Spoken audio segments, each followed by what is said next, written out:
Good day to you. Hope you're having a wonderful day. We've been reading in the book of Deuteronomy, and I want to read from Deuteronomy 22 this session. Last time we looked at Deuteronomy 21, chapter 21, and that was about some domestic relations. And here in Deuteronomy chapter 22, we're going to look at some various laws on morality. So this is Deuteronomy chapter 22. I am reading from the Amplified Bible. You shall not see your countryman's ox or his sheep straying away or being stolen, and ignore your duty to help them. You shall certainly take them back to him. If your countryman is not nearby, or you do not know him, you shall bring the animal to your house, and it shall stay with you until he searches for it. Then you shall return it to him. You shall do this with his donkey, or with his garment, or with anything that your countryman has lost and you have found. You are not allowed to ignore your duty to help them.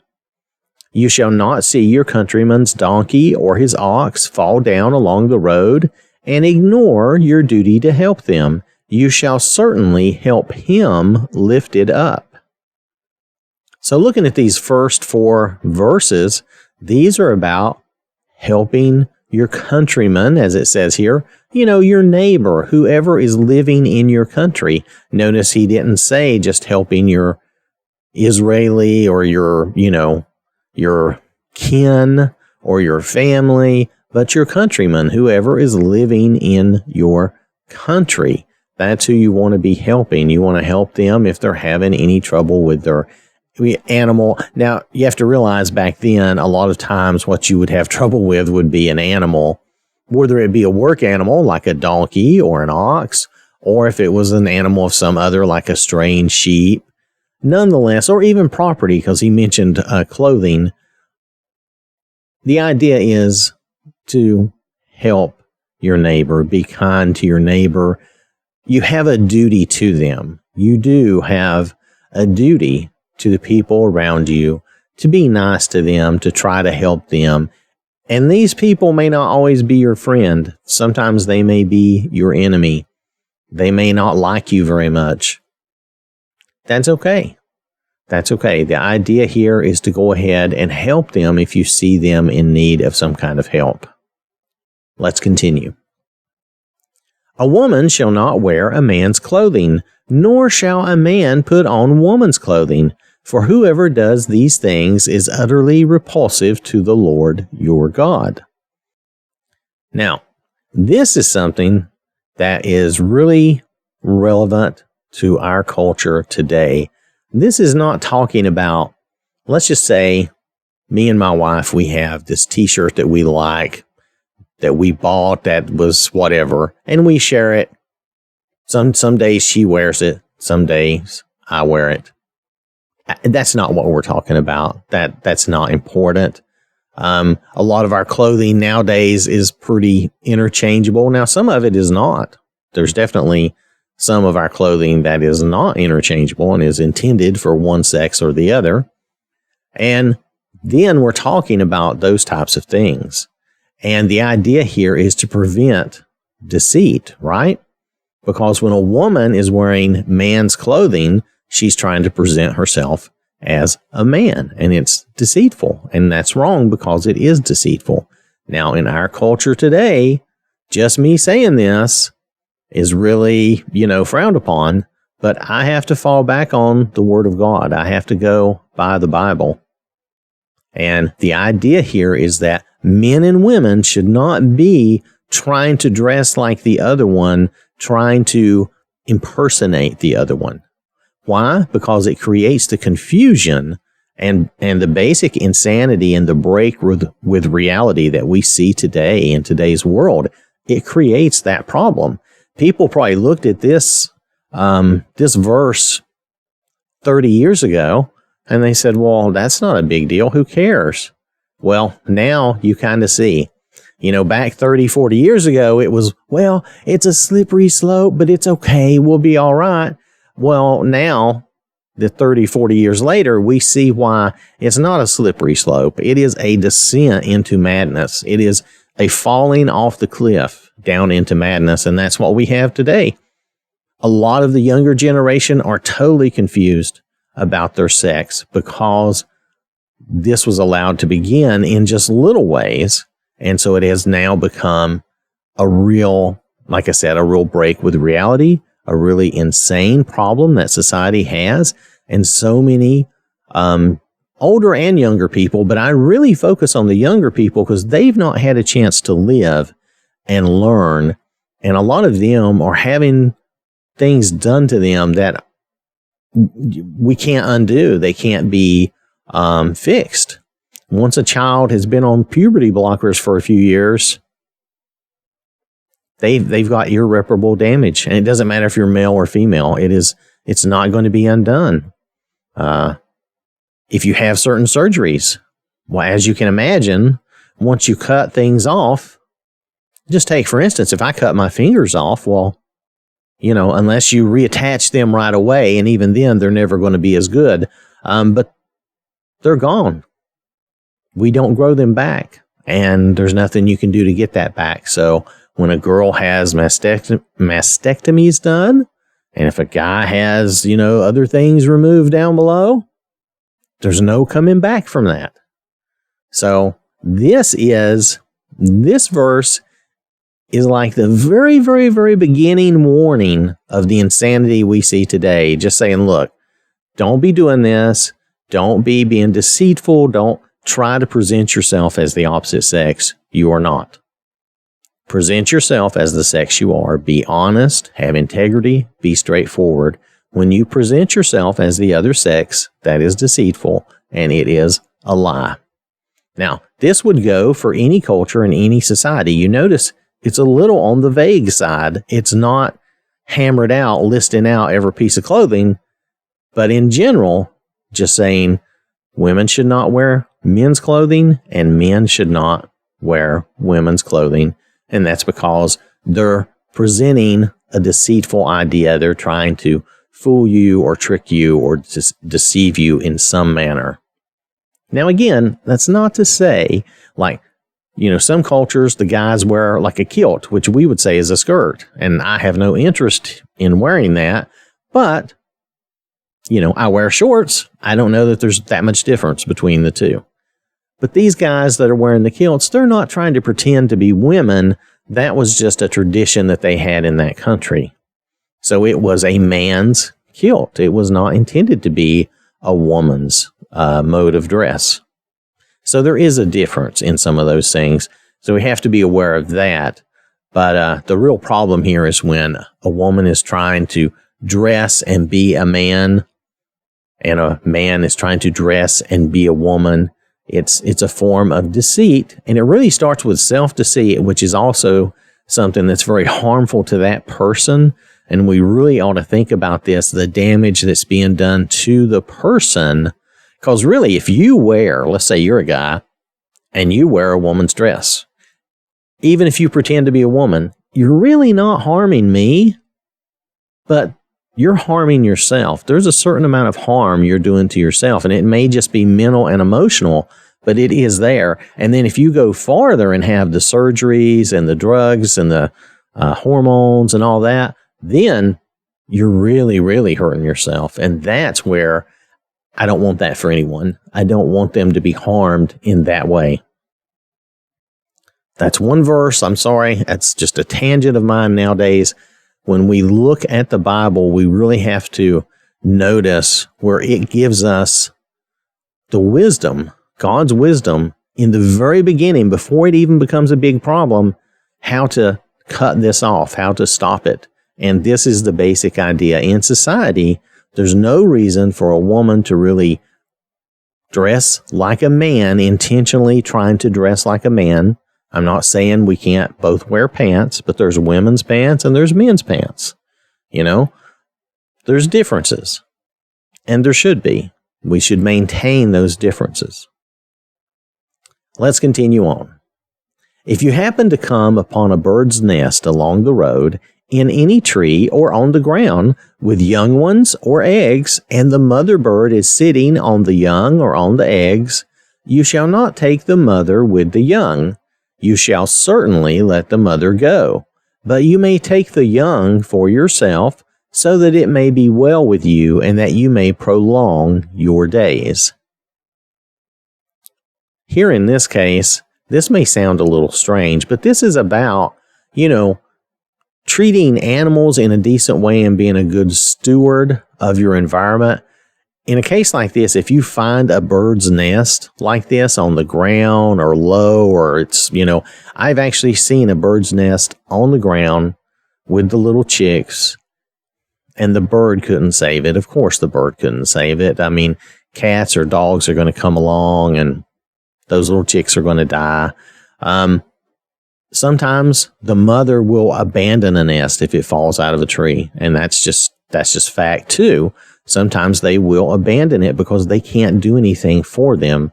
The babies, they have no way to save those babies. Now, sometimes nowadays we might have some modern techniques to save those babies, but here God is telling us, don't mess with the mother. She will have more children. She will have more baby chicks. There will be more. Allow her to fulfill her function and replenish, the supply of whatever those birds are, whether that be some sort of food bird, or if it just be a bird that maybe it eats the berries or it eats the insects or whatever it does. So it's just a matter of being a good steward and basically not causing an extinction event ourselves. That's kind of a hint of what that is regarding. If you'll remember back in the Old West, they went through and they just killed the American bison, the American buffalo, just terrible, just shot them dead and left them there because there were so many, until nowadays there's very few left. And that's a shame. And that's because they weren't good stewards. They just went through and killed them, regardless of the consequence or the impact that might have. So here God is talking to us really about conservation. I mean, there's a lot of wisdom in the Bible. Sometimes we miss these things. When you build a new house, you shall make a railing, parapet, around your flat roof, so that you do not bring the guilt of innocent blood on your house if someone falls from it. Well, that's good sound logic, right? If you have a flat roof on your house and people are going to go out on your roof, you should have a railing, right? That's a safety measure. That's very common sense thing. You shall not sow your vineyard with two kinds of seed, or everything produced by the seed which you have sown, and the yield of the vineyard will become defiled and banned for use. Now, this is probably something more specific to their food laws. I may not understand this. Matter of fact, I don't truly understand it. But I imagine if you plant two different kinds of seeds, that could cause all kinds of problems for you. So there's probably just some good common sense to this as well. You shall not plow with an ox, a clean animal, and a donkey, an unclean animal, together. So in other words, if you're going to plow, I would say you should probably want two clean animals to plow your ground, right, for the food. So again, God is letting them know what they should be using. You shall not wear a fabric made of wool and linen blended together, a fabric pagans believe to be magical.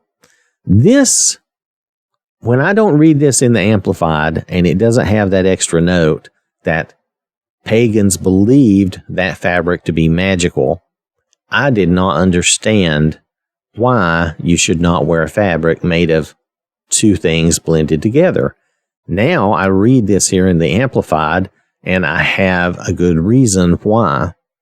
Pagans, in other words, ungodly people who did not believe in God, they thought if you blended two fabrics together, you would, or two, maybe that's the wrong way to say it. It's not fabrics, but two types of threads to make a fabric, I guess. Two sources of fabric, then that would somehow be magical. And that would be creating basically an idol, right? You would put your attention and your thought to, well, I have this magical shirt or coat and it's going to protect me. And now your trust is not in God. Your trust is in this piece of cloth that you've created. So again, that's creating an idol, and we don't want to do that. We should keep our trust in God. You shall make tassels for yourself on the four corners of your outer garment with which you cover yourself. This was a tradition that they had.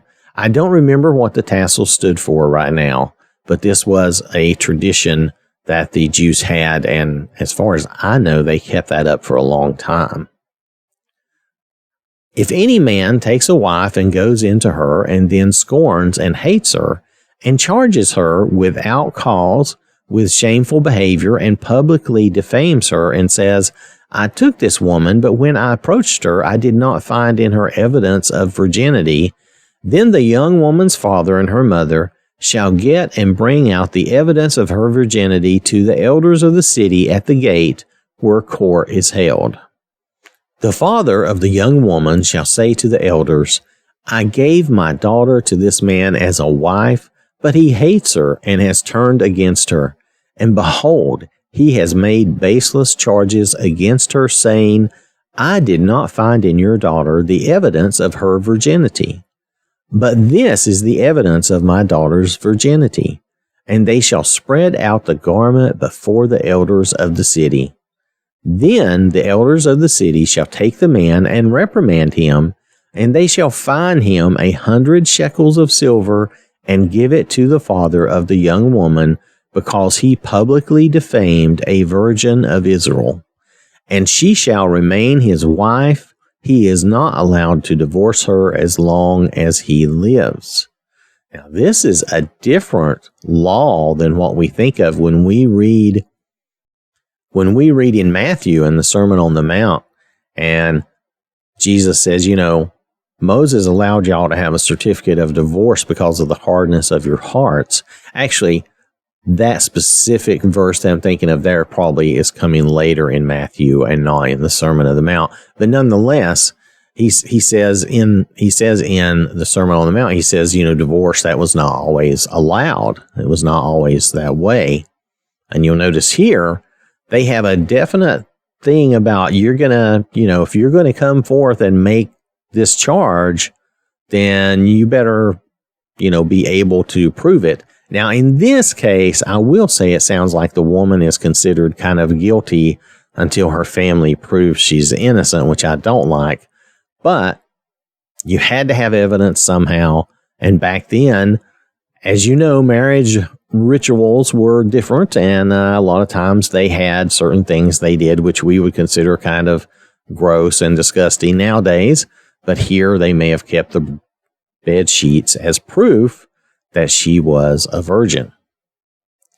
So, let's continue on. There's more to this. But if this charge is true, that the evidence of virginity was not found in the young woman, then they shall bring her out to the doorway of her father's house, and the men of her city shall stone her to death, because she has committed a deliberate sin in Israel by playing the prostitute in her father's house. So you shall remove the evil from among you.